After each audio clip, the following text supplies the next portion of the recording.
இலக்கியத்தில் அல்லது இலக்கணத்தில் விருந்து என்ற ஒரு சொல் பயன்படுத்தப்படுகிறது.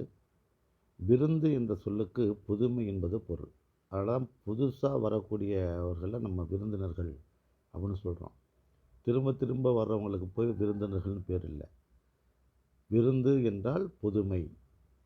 இப்போது காப்பியங்கள், சங்க இலக்கியங்கள் என்ற அந்த காலகட்டத்திலிருந்து சிற்றிலக்கிய காலகட்டம்னு ஒன்று வருது பார்த்திங்களா? கிபி 8ஆம் நூற்றாண்டிலிருந்து கிபி 16ஆம் நூற்றாண்டு வரை கலம்பகம், உலா, பிள்ளைத்தமிழ் என்ற அந்த சிற்றிலக்கிய பிரபந்தங்கள் இருக்குது பார்த்திங்களா? அதெல்லாம் கூட விருந்தின் பாற்பட்டு தான். அதே போல் தற்காலத்தில் இருக்கக்கூடிய புதுக்கவிதை, ஹைக்கூ கவிதை, நாவல், புதினம் எல்லாமே புதினம்ங்கிற வார்த்தையே புதுமைங்கிற வார்த்தையில்தான் வந்தது தான்.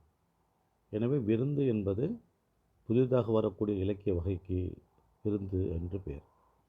புலன் அப்படின்னு என்னென்னு கேட்டிங்கன்னா, இயல்பான சொல்லில் பேச்சு வழக்கில் எந்தெந்த இலக்கியங்கள் எழுதப்படுகிறதோ, பாடப்படுகிறதோ, நடிக்கப்படுகிறதோ அவையெல்லாம் புலன் அப்படின்னு பேர்.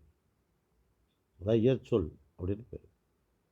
மக்கள் ஒரு குழுவானது பேசக்கூடிய பேச்சு வழக்கில் எழுதப்பட்ட குறவஞ்சாக இருக்கட்டும், பல்லுவாக இருக்கட்டும், குறமாக இருக்கட்டும், இல்லை வட்டார வழக்கு நாடகங்களாக இருக்கட்டும், இவை எல்லாமே புலன் என்கிற இலக்கணம் வகையை சார்ந்தது தான் என்பதை நீங்கள் தெரிந்து கொண்டு, இதை போன்ற வினாக்கள் வருகிற போது இந்த விடையை நீங்கள் அளிக்க வேண்டும் என்பதை அன்புடன் தெரிவித்துக் கொள்கிறேன்.